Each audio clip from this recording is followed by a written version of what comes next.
ഇനി വയനാട്ടിലേക്ക് പോകുമ്പോൾ അനൂപ് KR ആണുള്ളത്. അനൂപ്, ഈ തെരഞ്ഞെടുപ്പിൽ ഏറ്റവും കൂടുതൽ ചർച്ച ചെയ്ത മണ്ഡലമാണ് വയനാട്. അത് രാഹുൽ ഗാന്ധിയുടെ സ്ഥാനാർത്ഥിത്വം, ആനി രാജ എന്ന നേതാവിന്റെ വരവ്, അതിന് പിന്നാലെയാണ് പിന്നീട് ഈ കൊടി വിവാദങ്ങളൊക്കെ വരുന്നത്. കൊട്ടിക്കലാശത്തിന്റെ മണിക്കൂറുകളിൽ എങ്ങനെയായിരുന്നു? കൊടികൾക്ക് വിലക്കായിരുന്നു. ഒപ്പം തന്നെ ഇടതുമുന്നണിയുടെ പ്രചാരണം, കൊട്ടിക്കലാശം എങ്ങനെയായിരുന്നു?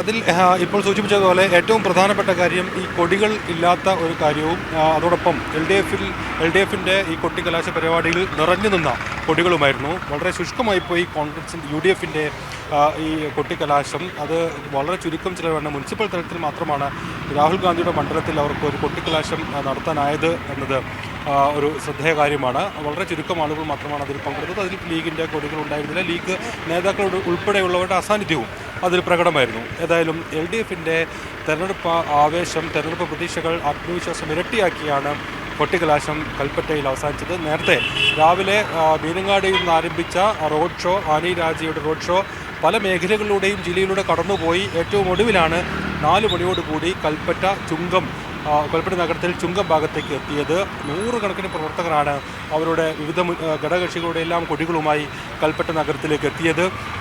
വലിയ ആഘോഷമായി തന്നെ അത് നടന്നു. രാജ, CPI ദേശീയ ജനറൽ സെക്രട്ടറി രാജ ഉൾപ്പെടെ അതിൽ പങ്കെടുത്തു. അതോടൊപ്പം തന്നെ LDF വിവിധ നേതാക്കളെല്ലാം ഈ കൊട്ടിക്കലാശത്തിൽ പങ്കെടുത്തു.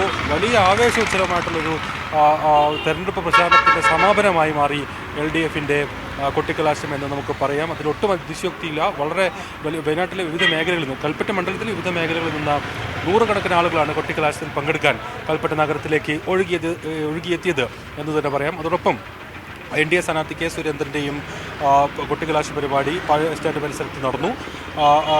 ഈ പ്രകടനത്തിൽ അതും BJP ഈ വിധത്തിൽ മണ്ഡലം കേന്ദ്രീകരിച്ചാണ് നടത്തിയത്. ഏതായാലും വയനാട്ടിൽ നേരത്തെ സൂചിപ്പിച്ചതുപോലെ വലിയ ദേശീയ ശ്രദ്ധ ആകർഷിച്ച വയനാട് ലോക്സഭാ മണ്ഡലത്തിൽ ആവേശവും അതിൻ്റെ പാരമ്യത്തിലെത്തിയാണ് പരസ്യ പ്രചാരണത്തിന് സമാപനമായത്. നാളെ നിശബ്ദ പ്രചാരണമാണ്.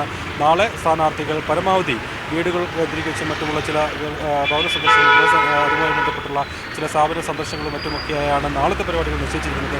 ഏതായാലും വയനാട്ടിൽ കടുത്ത രാഷ്ട്രീയ പോരാട്ടം നടക്കുന്നതിൻ്റെ പ്രത്യക്ഷ സൂചകമായി തന്നെ കൊട്ടിക്കലാശം മാറി എന്നാണ് നമുക്ക് ഇന്നത്തെ കാഴ്ചകൾ, വൈകുന്നേരത്തെ കാഴ്ചകൾ ഈ പരസ്യ പ്രചാരണം പൂർത്തിയാകുമ്പോൾ മനസ്സിലാക്കാൻ സാധിക്കുന്നത്.